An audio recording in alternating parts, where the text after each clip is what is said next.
Howdy Ho YouTube, Jon-Luke VGC here.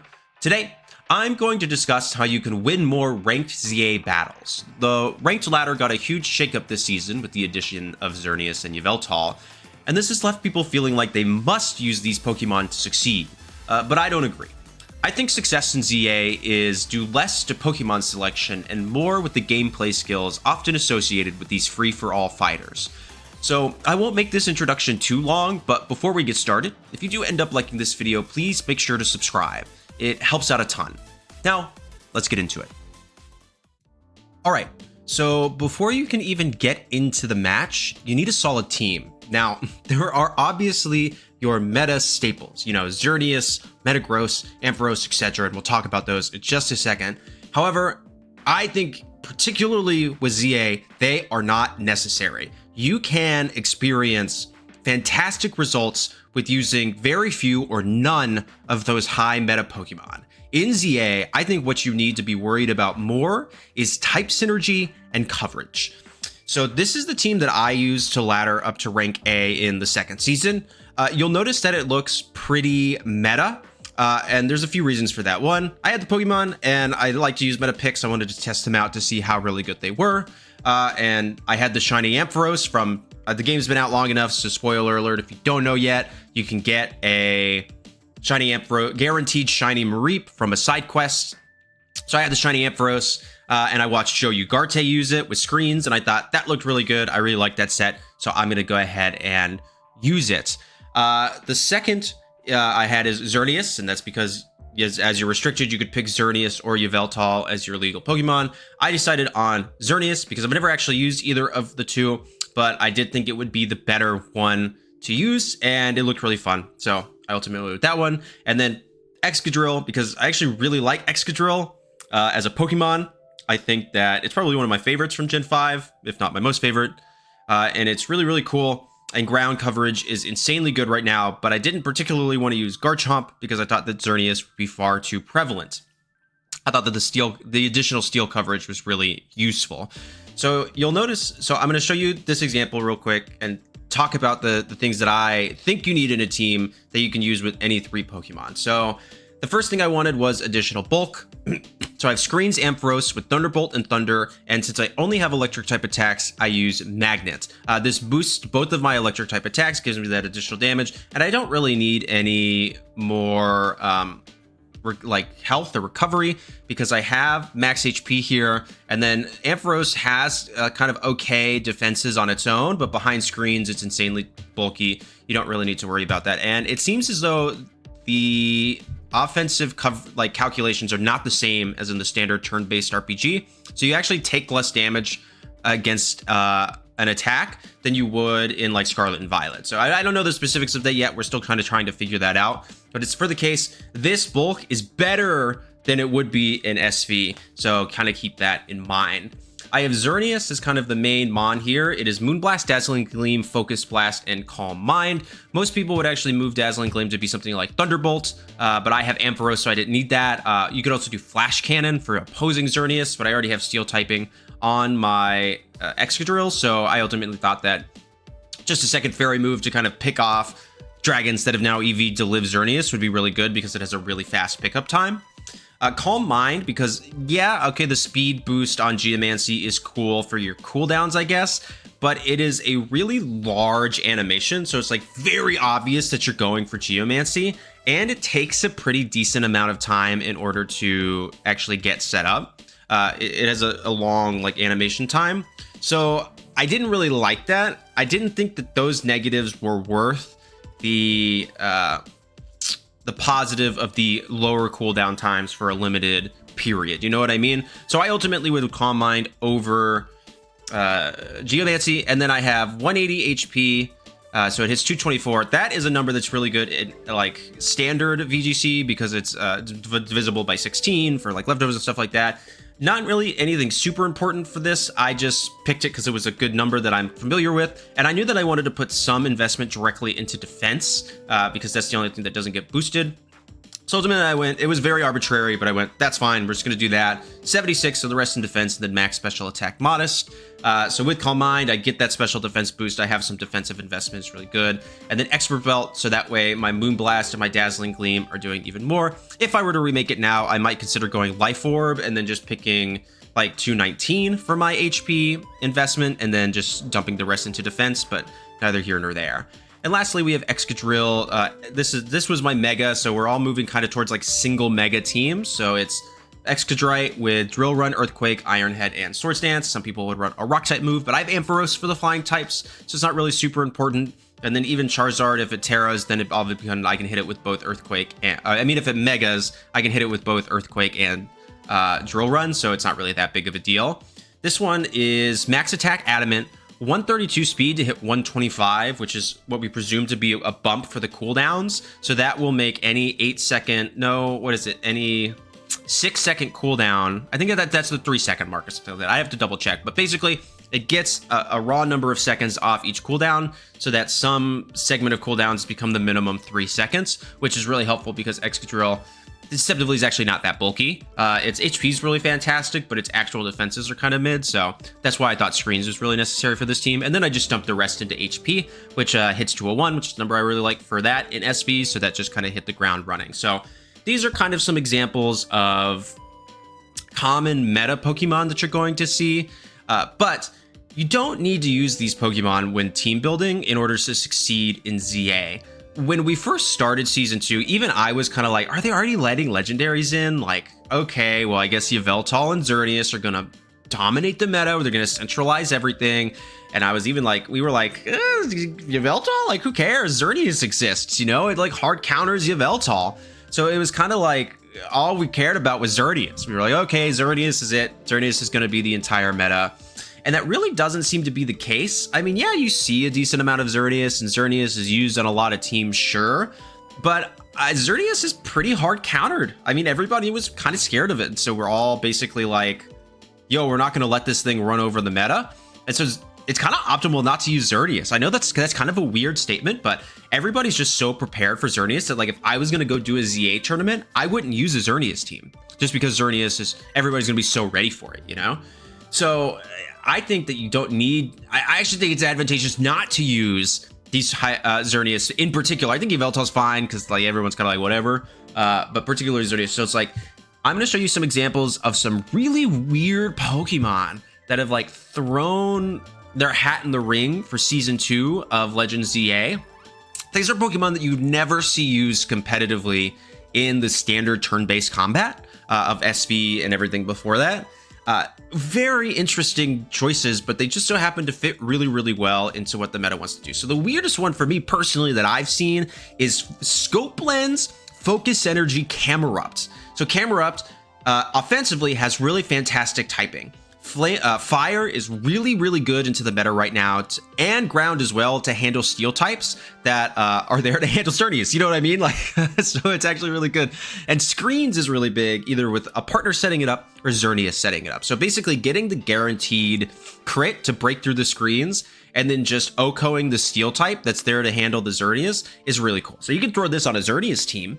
So you could do like, you know, Ampharos Xerneas Camerupt if you wanted to. I wouldn't do that. I'd do like Camerupt Xerneas Mega or something like that. But yeah, so this is a really interesting set. I don't know the EVs. I've not built one myself, but most of the EV spreads in ZA are pretty simple. So you can just go max HP, max special attack modest. I think you can probably play with the defensive distribution a little bit. Once we figure out the damage calc, so maybe we get a little bit more complicated. But for the most part, I think if you build a Camerupt with this EV spread, you'll be totally fine. I don't think you need to be like particularly worried about it or anything. And then I just stuck the remaining 4 in the lower of the 2 defenses. Camerupt is so slow that any speed investment's not really going to help it. You're not getting any meaningful changes to your cooldowns, so I wouldn't even bother investing any speed into Camerupt. I would just go full into special attack and bulk. You have Stunfisk, another like 0% Aegis VGC Pokemon that's actually seeing a lot of play. This set I got from I'm a Blissey, or No Bottle Caps, I think is what their competitive channel is called. I'll link that down in the description below. Really great content creator making these kind of off-meta teams.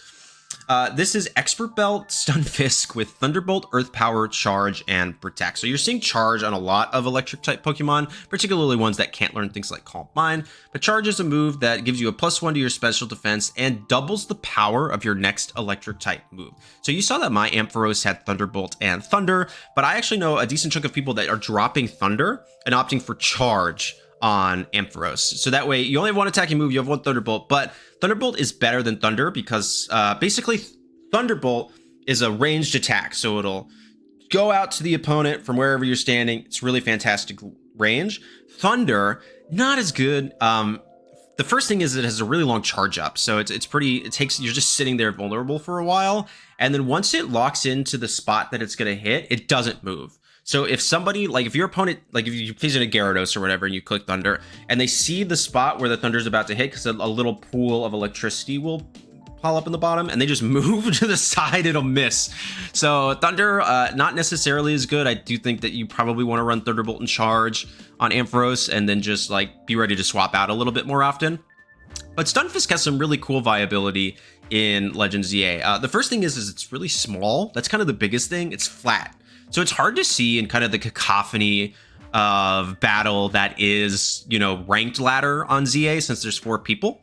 So it's really easy to miss, and its damage is not bad at all with Expert Belt. You're normally going for super effective damage anyway. So, I mean, Thunderbolt's really great and 2 times charge. So it hits, same thing, just max HP, max special attack. Its defenses are actually pretty decent.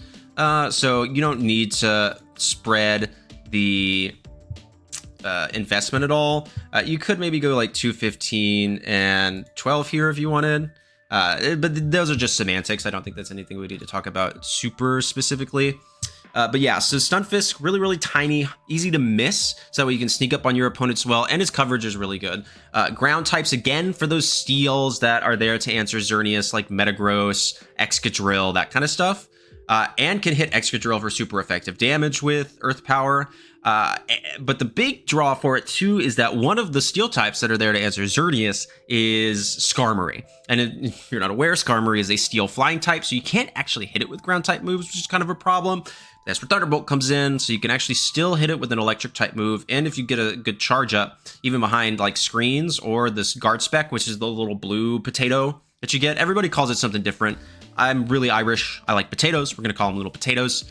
But the little blue potato that doubles your defenses, you can actually pretty much still pick up the KO behind that as long as you get the charge up into the Thunderbolt. So Stunfisk, really good. Camera up Stunfisk, 2 Pokemon you never see in ZA content making a real shine here. I mean, in SV content, you're making a real shine in Z. And last but not least, this is kind of a more recent development that we're seeing, Galarian Slowbro. If you're not aware, you can get the evolution items necessary for Galarian Slowbro and Galarian Slowking from a side quest in the game. Just you'll go to Cerebi for that one. I have them, but I don't remember exactly. It's in one of those like gym, courts or whatever. I don't, you know what I mean. But this is a pretty recent one. Again, I got this from I'm a Blissey or No Bottle Caps. We have Expert Belt, Galarian Slowbro with Poison Jab, Thunder Punch, Earthquake, and Curse. Max HP, max attack, adamant, and then I just put 4 in defense. Normally I'd say put it into the weaker of the 2 defenses, but because you can only get a 1 point, basically a 1 stage bump in this game, anything that gives you 2 actually just prolongs the time instead of giving you the additional bump. I wanted an even number on the defense, so I would go 4 defense personally, and then just like let it be especially weak, just have answers for that elsewhere on your team. And it just has really good coverage. So Poison Jab, obviously fantastic for Xerneas. I don't remember if Xerneas learns Psychic, but even if it does, it's still a neutral attack on Galarian Slowbro because it's a Psychic Poison type. And Expert Belt helps it deal additional damage. So you get the +1 to your attack and your defense, which makes you even bulkier. If you have something that can set up a light screen, then bang, bada boom, you know what I mean? You're setting right there. Thunder Punch is great, again, to answer things like Skarmory. Gyarados is pretty big. Greninja, which could actually give you a bit of trouble if you don't have something for it because of its dark typing, like that. And then Earthquake, because ground coverage in the meta right now is incredibly fantastic. And Earthquake's a really great move. We'll talk about this a little bit in the next section because of what's something called AoE, or Area of Effects, and which means that it has a wider damage range. So you can potentially pick up multiple KOs with a single attack, which isn't which is harder to do. It's not impossible, but harder to do than with something like Thunderbolt, you know what I mean? Which is just a singular straight line attack. So yeah, these are 3 Pokemon that have really picked up. 3 Pokemon that I like very seriously would consider using in ZA content, or the ZA battles in general, which is to say, people, you don't need the what am I trying to say? You don't need hyper meta Pokemon in order to succeed. You need to consider type coverage and synergy between them. So what I mean by that is the 3 Pokemon I have here, right? Xerneas is weak to poison and steel, both of which Excadrill is either immune or resistant to. Ampharos and Excadrill are weak to ground, but with Reflect, Xerneas can come in and actually handle it pretty well, because I have it as a lot of defensive investment behind a Reflect is going to take those ground attacks really well. And the prominent ground types right now are Excadrill and Garchomp. I have Moonblast and Dazzling Gleam for Garchomp. I have Focus Blast for Excadrill. That's why we run Focus Blast. Remember, there's no accuracy in this game. It's literally just if they move out of the way of the attack. So Focus Blast, perfectly viable to use in Legend ZA. So that's why I have those moves. So it answers basically the most prominent ground types in the meta right now. You also have something like, so like now though, it's like, okay, we have Camerupt, which is becoming a little bit more prominent. That's okay, I still have Excadrill. So as long as I can get the light screen up and get up a Swords Dance or Mega or whatever, I can handle Camerupt really quickly because it's a fire type and it's weak to both Earthquake and Drill Run. That's what you need to focus on. So some of probably the biggest aspect of that is what's called the Fantasy Core. So a lot of people are focusing around a Steel Dragon Fairy Core. You don't necessarily need to have those specific 3 mons. I don't have them here, but those are like, that's, if you want a place to start with team building, you know, that's why you see Xerneas, Metagross, Garchomp. You know, Fairy, Steel, Dragon, that Fantasy Core is really, really great. And then you can kind of move out from there. The Fire, Water, Grass Core, not super common here. And in fact, not really at all. The only one I've seen is like when Alex used Splash used the monkeys for that, you know, meme. So, but other than that, that's what I'm talking about in terms of overall synergy. So as long as you're like, one of my Pokemon can swap in for the other one and handle, you know, an offensive threat for it really easily. The other one could do this, the other one could do that. It's like there's synergy among the 3. I don't want to run 3 dragon types. I don't want to run 3 steel types because then I'm like all weak to ground. That's kind of what I'm talking about in terms of team building. So I hope that helps on that particular aspect. Let's hop in to what I actually mean when I terms of gameplay. Okay. So next we're going to talk about actual gameplay, and there's just to like not bog down into too much like in one video, I'm only going to talk about 3 concepts for gameplay today. And if people like, you guys like this, y'all like this or whatever, I'll make more videos with more concepts to talk about. But for now, a broad overview, the 3 concepts I want to talk about are finding advantageous board states, something called third partying, and the utilization of invincible frames. So that last one's a little more encompassing, but we'll talk about that one last because I can more broadly discuss it. But the first 2 are pretty simple. And I've actually found this clip from Joe UX9 or Joe Ugarte that uses all 3. He has all 3 of these concepts basically in succession, which is pretty cool. So we're going to watch this. I'll explain the concepts. We'll watch that portion of the clip. And then at the end, we can, I don't know if we need to watch it all together. I'll include this video in the description down below as well that you can watch. But Joe, obviously really fantastic Pokemon player in general. He seems to have translated those skills into ZA quite well and is making some really good content that I have gotten a lot of enjoyment out of. But let's begin with finding advantageous board states. So this is similar to SV. So if you play the standard turn-based game, shouldn't be something new, but it's like, when is a good time to bring out a Pokemon? In fact, it's even the same number because there's 3 other Pokemon of the field in VGC, and it's the same here. You still have 3 other Pokemon that you need to find out, but a skill to determine is like, okay, what's the right Pokemon to bring? I think that's kind of the most basic broad skill that you need to know how to do. There's 3 steel types out on the field right now. Should probably not bring out Xerneas. Like, you know what I mean? You want to bring out your Excadrill in the instance of my team. We'll take my team as the example, right? And Joe does that really well here. So he's using Xerneas right before this, and all of a sudden you can see a Metagross right behind him, and behind that is a Mega Excadrill. And he goes, I'm going to find the most advantageous board state for Mega Delphox. That's the Pokemon he's featuring in this video. He says that before the battle. Here it is. This is it. You got two steel types right behind you. They're fighting each other, not paying any attention to you. You can just kind of go ham. The next thing that I want to talk about is something called third partying. So third partying is basically when you see two Pokemon fighting, you can sneak up and snag either one or two cheeky KOs, depending on what kind of move you use. Ranged moves might be a little bit better. Something like, as you'll see in this example, Heat Wave is really good because it's a ranged move. So you don't actually have to get up close and personal with the two Pokemon in order to do it. You can actually stay a bit behind, target and attack, and then maybe pick up multiple KOs with a spread ranged move like Heat Wave. But it's a really fantastic, and I think some people get a little annoyed by third partying. Because it is a little frustrating. You know, you've worked really hard to get this KO, and then somebody just swoops in and snipes it from you really fast. But you got to kind of pay attention to everyone. You know what I mean? It's like, yes, you can get upset that somebody stole your kill, but don't let them steal your kill. You know what I mean? It's like that's kind of still on you. So third partying is a perfectly viable and probably necessary tactic in these games in order to kind of quickly pick up KOs, particularly if you're behind, and it's something really, really important.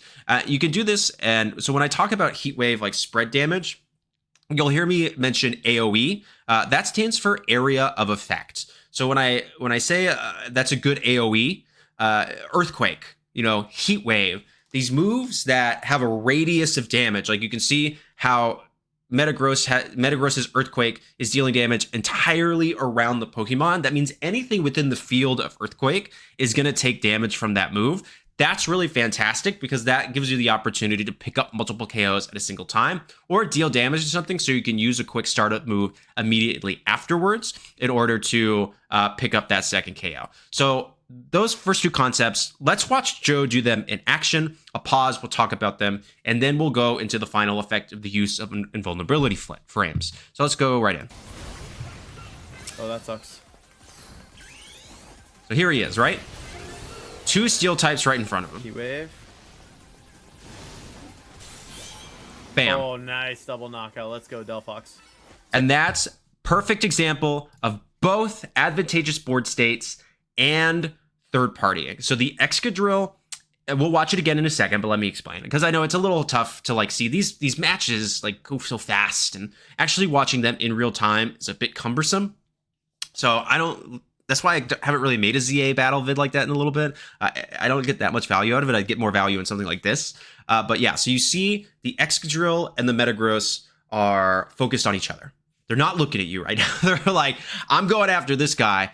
Joe sees that, and he goes, yo, Delphox can do something right here. Brings out Delphox. That is finding the advantageous board state. He saw how good that moment could be for him. He megas Delphox in order to get the special attack boost, because it does get a pretty substantial boost when it megas. The Excadrill and the Metagross are still focused on each other. This gives him the opportunity to do that third partying. And what that is so basically he's like, okay, I'm going to go snipe these two KOs really quick because they're not paying attention to me. They're paying attention to each other, and now they've both weakened each other. So they're both actually not at max HP. In fact, they're quite low. So I can snipe two KOs in the same moment and get a ton of momentum going for me. So let's go. It's right here. So let's watch it again. Oh, that sucks. So see, they're still focused on each other. They're going through. They're watching. They're attacking. And then from the back, bam. Oh, nice double knockout. Let's go, Delphox. That's both of those concepts in action. That's what you want to be doing. I want to be paying attention to the board state, knowing what the right Pokemon to bring out is, and then going, oh, I can do a lot with this right now if I can kind of swoop in and pick up these KOs really, really good. So let's keep watching a little bit more. So this is like the perfect clip for what I wanted to talk about today. That's my bad. I should have casted it sooner, too. He takes the blame. He should have cast it sooner. Well, he's about to do it again. Bam. Oh, nice. See right there? Nice. So that's, again, third partying. The Gengar and the Metagross were going after each other. They were not paying attention to the Delphox. So he just very quickly brought out the Delphox, which is still in an advantageous board state, and goes, I can snipe this Metagross KO. And then... Oh, let's go, Mega Delphox. Let's go. Bam. You know what? Mega Delphox, I just wasn't letting you shine. Yeah, you just didn't respect her game. Her? Yep. Yeah, Joe, you just didn't respect her game. So then right there, he's able to pick up 2 more KOs from the Heat Wave, from the Psychic on the Gengar. Because they were both weak from the battle with each other, he was able to swoop in and pick them up really quickly in order to gain even more momentum in the match. So let's watch that section again really fast. I don't know where. About right here. We can start from right here, right? Oh, nice. Double knockout. Let's go, Delphox. Psychic, go. Yeah, so you can see the Gengar there started up the Shadow Ball. That's my bad. I should have cast it faster.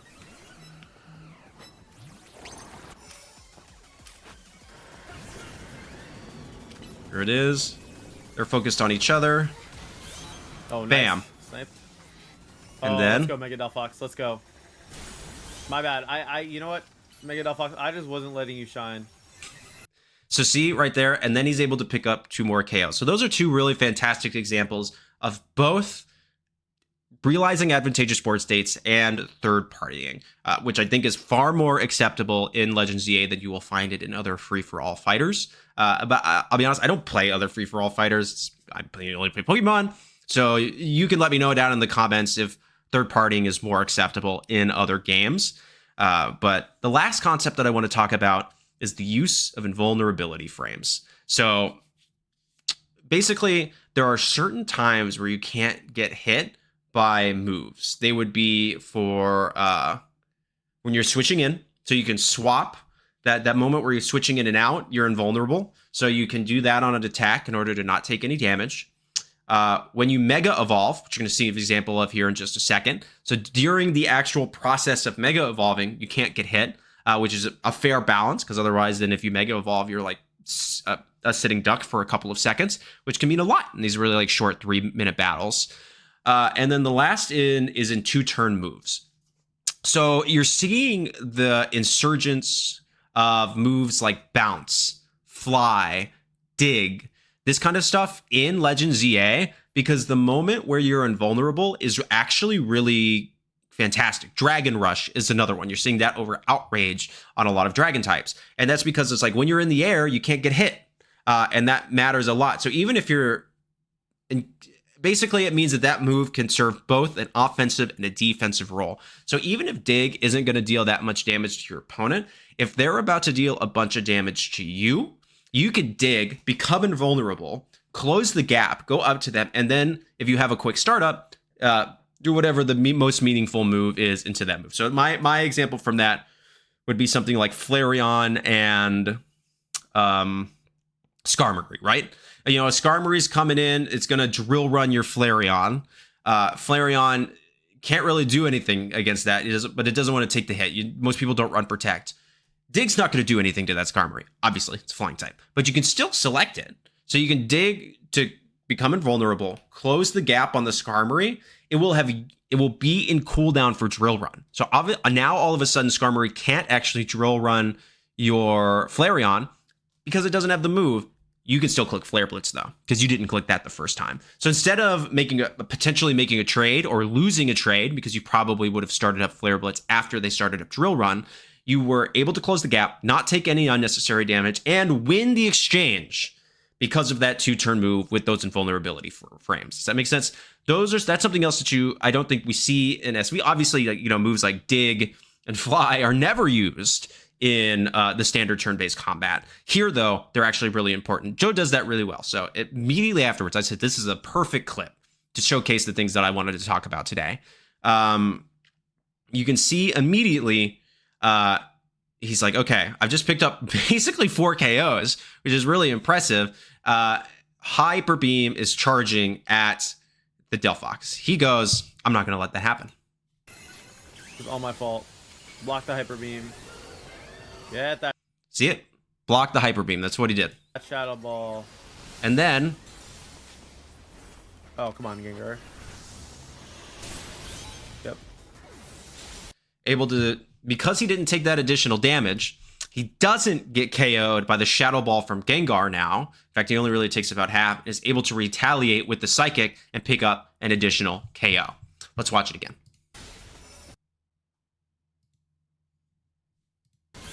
Oh, nice. Snipe.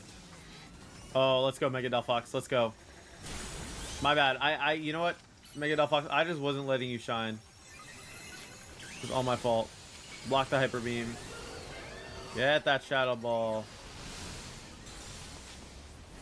Oh, come on, Gengar. Yep. Bam. That's what I'm talking about. So you need to be able to time those things effectively in order to successfully keep yourself safe during the match. Protect is great in VGC. It's a fantastic move. It allows you to reposition. It does everything you need it to. You don't need to protect in SV because Dig does the exact same thing, and it deals damage, and it closes the gap. So these 2-turn moves are effectively protect, but with additional benefits of getting you close. So you can immediately do a second attack and dealing damage. So even if you have like a low health Gyarados, right, and it's going for an attack into you, and you have Dragon Rush, maybe Dragon Rush wouldn't KO Gyarados at full health, but because somebody else has already shipped damage on it, you can then, bam, Dragon Rush in, close the gap, get invulnerable, and pick up a KO, and then maybe you're close to something else, and you can immediately go in and deal additional damage. I hope that makes sense. I hope those concepts help. So let's review really, really quick.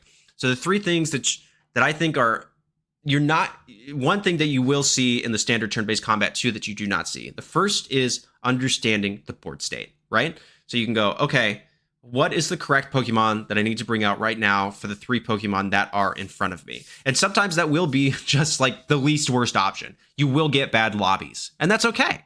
Sometimes like everyone's just going to have Mons that counter all of your Mons, and you're just like, I just can't do anything about this. I just have to skill diff them if I want to make a good placement. That's going to happen.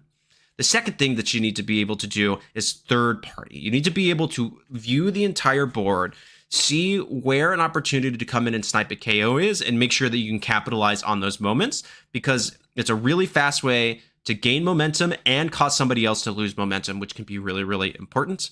And the third thing you need to do is the utilization of invulnerability frames through things like 2-turn moves, so fly, bounce, Dragon Rush, dig, all of those really great moves because they are effectively protect, but with additional benefits of like dealing damage and closing the gap and stuff like that. So it's actually really, really important that we use those. And that's why you don't ever really see protect at all. And also doing it with swaps, like being able to time your swaps well and being able to time your mega well. So that way you can attack right afterwards. Because remember, if you block the move with one of these things, they still have the cooldown time. So they can't immediately do it again. So you have now garnered the advantage in the interaction, which I think is really, really important. So we're going to go ahead and talk about one last thing to make you better at Pokemon Legends ZA, and then we'll wrap this video. So let's go ahead and hop right into it. All right.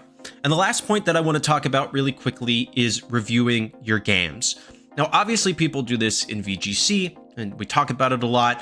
But the exact same principle applies here in Legends ZA. You need to be able to record your games either through a capture card or whatever method that you're able to do it, and watch back and understand what you could have done better and what you need to work on.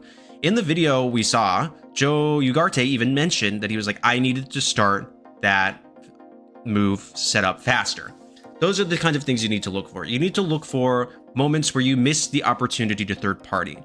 Moments where you realized you weren't paying attention to a Pokemon that snuck up and third party you, that kind of stuff. Actually going in, watching your mistakes, and fully understanding what you need to do better is one of the best ways to get better at this video game and at anything in general. I haven't talked about this much, but I do have my undergraduate degree in music, and I've been a singer basically for most of my life. In undergrad, the first thing that you have to really, really get used to is that my teacher, Dr. Perticharo, hey, Dr. P, would force us to record our lessons, like our singing lessons, and then listen back to them. You have to get pretty used to hearing your own voice, and that's something that people would get really, really uncomfortable with in the beginning, but over time, you would become incredibly used to it. It's the exact same concept here. It might be a little uncomfortable for you to like watch your gameplay, understand your gameplay, and really kind of analyze it. But the more you do it, the more comfortable you'll get with it, and the better you'll get at it. And then hopefully you get to a point where you don't have to analyze as much because you're just winning, and everything's fine. You know what I mean? But yeah, I think somehow like grabbing a capture card, you know, playing the game through the capture card, and then being able to watch, like recording and watching back your battles, is by far one of the best ways to get better at anything, and in particularly at this game. I think that is an absolutely necessary set. You can, like, in the middle, I think, what am I trying to say?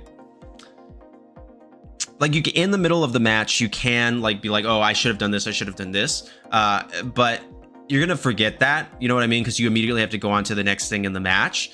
So I think it's really important that we do that more often than not. And you can maybe write those things down. It's like, okay, what could I have done? Write it down, write it down, write it down. Then when you go back to review the match, you can look for those specific moments and understand what you could have done better. There's not really much to show or say on that personally. It's just a necessity, and I think it's something that's really, really important to this game. So that's it for me. I hope that these tips were helpful, and I hope that you had a good time watching this video. As you can tell, I put a little bit more editing into this, and I tried a couple of more things to keep you entertained for a longer period of time. So let me know what you thought about those changes down below. They were helpful, you thought they looked good, and even more, what can I do to improve? I'll probably end up watching this video back as well to make sure to see that what I could do better. But the goal is to always improve, and that's what I'm here to help you do. I'm happy to make this educational content. I'm hoping that I can continue to get better at it, and that I hope to help y'all get better at these Pokemon video games. So thank you all so much for watching. I can make the platitude to say, please make sure to like, comment, subscribe, but apparently if I just ask you to do one thing, that is better than just kind of this broad like call to action. So I would love if you could subscribe to the channel. It really helps me out a ton, helps me grow, and gives me more opportunities to make even better content, which is the goal all along. But thank you all so much for watching. And most importantly, please remember that you are appreciated. All right. Peace.